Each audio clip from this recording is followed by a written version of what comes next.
안녕하십니까. 22대 국회의원 선거를 이틀 남겨둔 4월 8일 월요일 저녁 시간에 인사드립니다.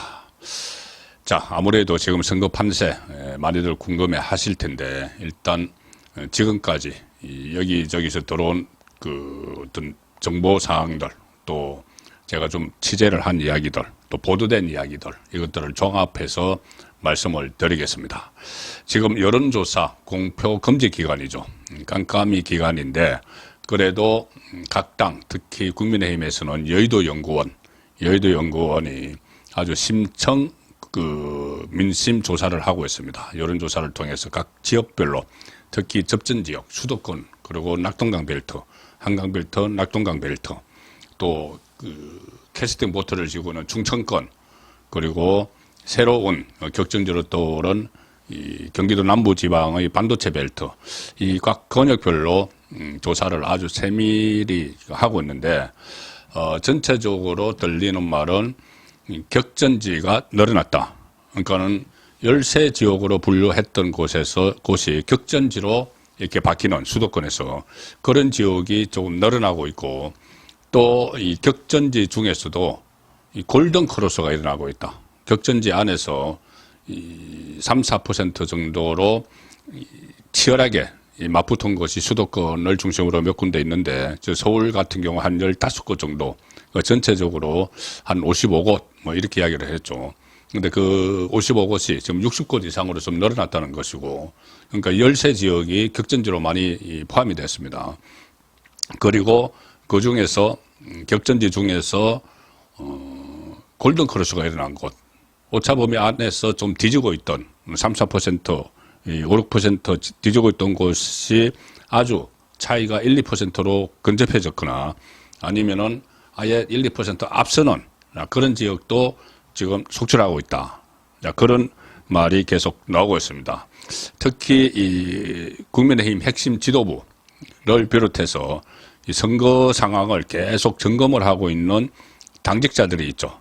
자, 이 사람들의 말에서 일제히 좀 힘이 넘치는, 자신감이 붙은 그런 느낌이 있습니다. 그 전에는 백석, 개헌저지선, 백석도 어려울지도 모른다. 불과 한 일주일 전, 여론조사 깜깜이 들어가기 전에 그런 말들이 나왔었는데, 이제 그런 말은 찾아보기 어렵고, 계속 골든크로스가 늘어나고 있다.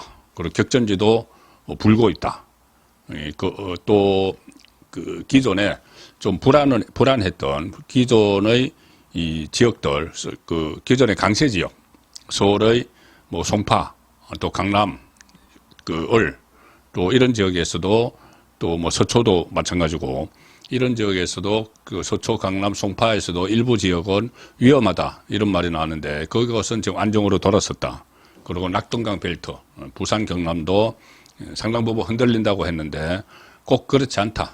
여기도 좀 안정화 단계로 접어들었다.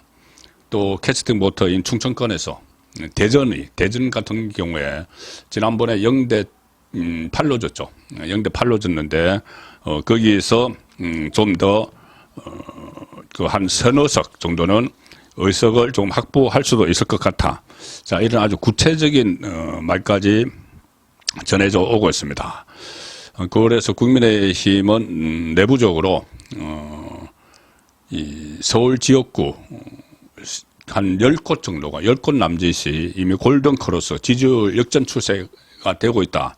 자, 이렇게 파악을 하는 것으로 전해지고 있습니다.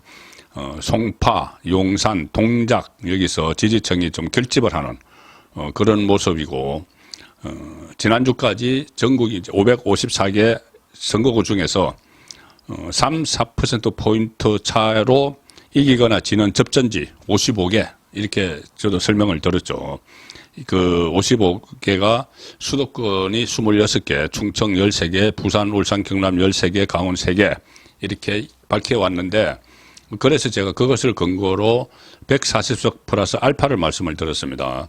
국민의힘이 지금 우세하다고 꼽는 지역이 대구 경북을 중심으로 영남권, 그리고 이 서울의 강남 지역 해서 한 90곳이 됩니다. 90곳이 되는데, 접전 지역이, 격전지가 55곳, 여기서 한 30석 정도를 가져가면은, 그러면은 120석이 되죠.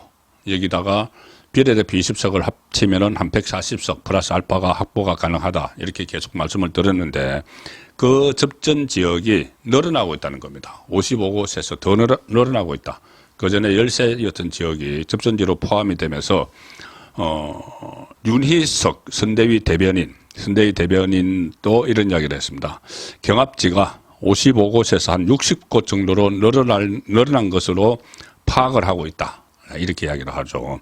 그래서 그렇다면은 접전지에서 조금 더 한 석이라도 더 가져올 올 수 있는 그런 상황이 생긴 것이고, 한동훈 총괄선대위원장은 어제 지금 접전지에서 골든크로스가 상당수 나타나고 있다. 이렇게 아주 자신감 있게 이야기를 했죠. 지금 선대위와 지도부가 상당히 자신감을 보이고 있습니다.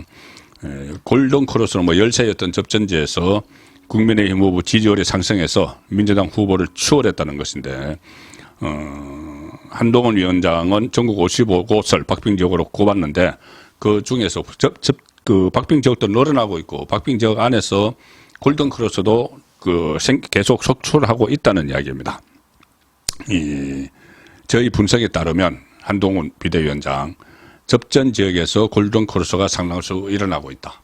접전 지역은 이 한강 벨트 그리고 또 낙동강 벨트까지 다 포함이 됩니다. 그리고 충청권이 이렇게 포함이 되는데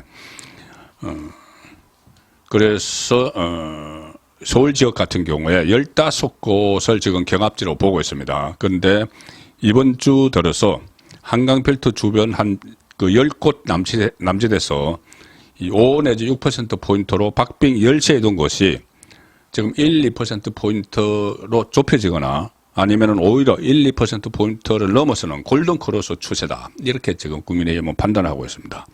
그리고 강남, 서초를 비롯해서 송파, 전 지역구 등 전통적으로 강세를 보였던 지역도 이제 약간 흔들리는 듯이 보였는데 지금은 안정이 되고 있다. 자, 그런 이야기고, 조금 전에 제가 대전이 8석이라고 말씀드렸는데 8석이 아니고 7석입니다. 7석, 대전 7석인데 지난 총선에서는 0대 7이었죠. 그런데 이번에는 그 중에서 이상민 의원이 국민의힘으로 또 출마를 하고 하는 상황도 있는데 대전도 이번에 7석 중에서 서너 석을 뺏어올 수 있다. 충청권에서 상당히 선전을 하고 있다는 이야기죠. 자, 이런 상황으로 지금 정리가 되고 있습니다. 전반적으로 격전지가 55곳에서 60곳 남짓으로 늘어나고 있고 그 격전지에서 골든크로스가 일어나고 있다. 자, 선거 이제 이틀밖에 안 남았죠. 이 추세가 계속 가면은 충분히 성산이 있는 140 플러스 알파가 가능한 그런 상황으로 접어드는 모양입니다. 제가 말씀드린 대로 상당히 선대위의 선거 상황을 계속 체크하는 당직자들이 자신감이 붙었는데 뭐 한동훈 총괄선대위원장부터 그렇죠. 그리고 조금 전에 제가 윤희석 선대위 대변인 말씀도 들었는데 또 홍석준 중앙선대위 종합상황실 부실장, 이 종합상황실에서 파악을 계속하고 있죠. 오늘 여의도 당사에서 기자들과 만났는데 이렇게 이야기합니다. 서울의 경우에 전통적인 우세 지역뿐만 아니라 한강 벨트와 야당 강세 지역이었던 도봉, 강동, 양천, 서대문 이곳은 지금 계속 민주당 의원들이 전부 다 싹쓸이를 했던 것이죠. 지난번 총선에서 서울이 41대 8이었는데 8대 41로 졌는데 대부분 지금 말씀드린 이 지역은 전부 다 민주당이 다 가져갔습니다. 도봉구, 강동구, 양천구, 서대문구. 그런데 여기서 국민의힘 지지세가 확대되고 있다는 것이 자체 분석이다. 자, 상황실 부실장이 그렇게 이야기를 합니다. 이재명은 오늘 그런 이야기를 했죠. 서울, 용산, 강남을, 서초을 이런 11개 지역을 구체적으로 거론을 하면서 여기가 초박빙 지역이다 이렇게 주장을 했는데 이건 이제 페이크다랍니다. 페이크. 해볼만 하다고 처음에 생각했다가 이제는 완전히 포기한 지역이다. 그래서 자체 분석한 국민의힘 자체 분석한 것과 비교하면은 전혀 말이 안 되는 이재명이 지금 페이크를 썼다는 거죠. 그 지역도 전부 다 국민의힘이 앞서고 있다는 겁니다. 이재명이 이야기했던 용산, 강남을, 서초을 뭐 이런 지역은. 그리고 충청권에서도 지지도 결집이 강하게 일어나고 있다. PK 낙동강 벨트에서도 박빙 우세로 전환되고 있다. 그리고 이 사전투표 참여가 상당히 많았죠. 역대 총선 중에서 최고인데 그 부분에 대해서도 국민의힘은 긍정적으로 파악을 합니다. 한동훈 비대위원장과 254명 후보가 사전투표 첫날 모두 투표를 했죠. 그리고 이 사전투표에 대한 불신, 개표 조작이 있을 수 있다. 4년 전처럼 그런 불신들이 지금은 거의 다 사라졌다는 겁니다. 그래서 역대급으로 많은 우파 유권자들이 참여를 했다.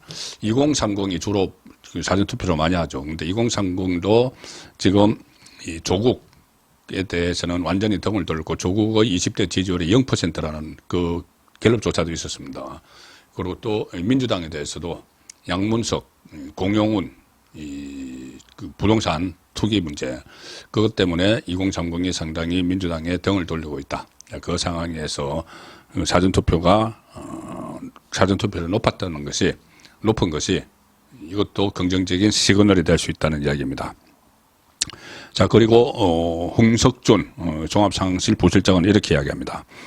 최근에 발표된 여론조사는 4월 3일 이전 자료이고 여론조사 공표 금지 기간인 4월 4일 이후부터는 급변한 여론을 반영하지 않고 있다. 지금 계속 신문에 뭐 여론조사 결과 나오는데 그거는 최근에 한 게 아닙니다. 4월 3일까지 한 겁니다. 그래서 현장에서는 여론조사보다 추세가 좋아지고 있다는 걸 느끼고 있고 19대 총선 못지않은 열기를 보인다. 자, 19대 총선 이야기를 했습니다. 19대 총선이 2012년에 있었죠. 그때도 이명박 그 정부 그 말기였습니다. 그래서 정권 심판론, 지금 윤석열 정부 심판론, 이재명 조국이 들고 나오는 것처럼 그때 이 민주당 쪽에서도 민주통합당이었습니다. 정권 심판론, 여당을 향해서 정권 심판론을 막 들고 나왔는데 그래서 민주통합당이 압승할 걸로 예상이 됐었습니다. 지금처럼 윤석열 정부 심판론 하니까 그렇게 예상이 됐지만 그때 박근혜 비대위가 출범을 했죠. 자, 지금 한동훈 비대위, 박근혜 비대위 이렇게 서로 연상이 됩니다. 박근혜 비대위가 출범을 해서 오히려 선거판이 완전히 바뀌었습니다. 새누리당이 152석으로 과반을 확보를 했고 민주통합당은 127석에 그쳤습니다. 그래서 지금 국민의힘 선대위 안에서 어게인 2012년 이 이야기가 나오는 것은 제가 어게인 2012년 어제 정가 뒷담화에서 2012년 12월에 있었던 박근혜 문재인 이 대선 때 그때 투표장에 일제히 가는 그 어게인 2012년을 말씀드렸는데 그거는 대선 이야기고 2012년 총선 4월 총선 대선은 그해 12월에 있었습니다. 4월 총선 때도 19대 때 정권 심판론을 뚫고 당시 보수 우파 정당이 과반수를 거뒀기 때문에 새누리당이 이번에도 한동훈 체제, 한동훈 비대위 체제, 그때도 박근혜 비대위 체제 이런 또 공통점이 있어서 다시 어게인 2012년이 국민의힘 안에서 회자가 되고 있습니다. 자, 이제 오늘, 내일 이틀 남은 선거운동 기간에 또 실수를 하나라도 덜 하는 쪽이 이기겠죠. 지금 악재는 민주당 앞에 많이 쌓여 있습니다. 민주당 앞에 뭐 공영웅이나 또 양문석 그리고 또 막말, 김준혁 뭐 이런 악재들이 쌓였고 조국 당에도 뭐 박은정의 남편 이종건과 관련한 여러 가지 사건 수임 의혹들 이런 것이 악재가 쌓였기 때문에 새로운 변수가 크게 터지지 않는다면 국민의힘이 상당히 선전을 할 수 있는 그런 양상으로 선거 막판이 진행이 되고 있습니다. 하나 핵심 변수가 의료 대란 해결인데 이 문제는 지금 많이 진전이 되고 있지만 오늘 내일 사이에는 해결은 어려울 것으로 보이고 다만 그것이 수습이 될 수 있다는 그런 기대가 또 높아지면은 그것도 국민의힘에 유리한 시그널이 되겠죠. 선거 이틀 전에 보내드린 4.10 총격전이었습니다.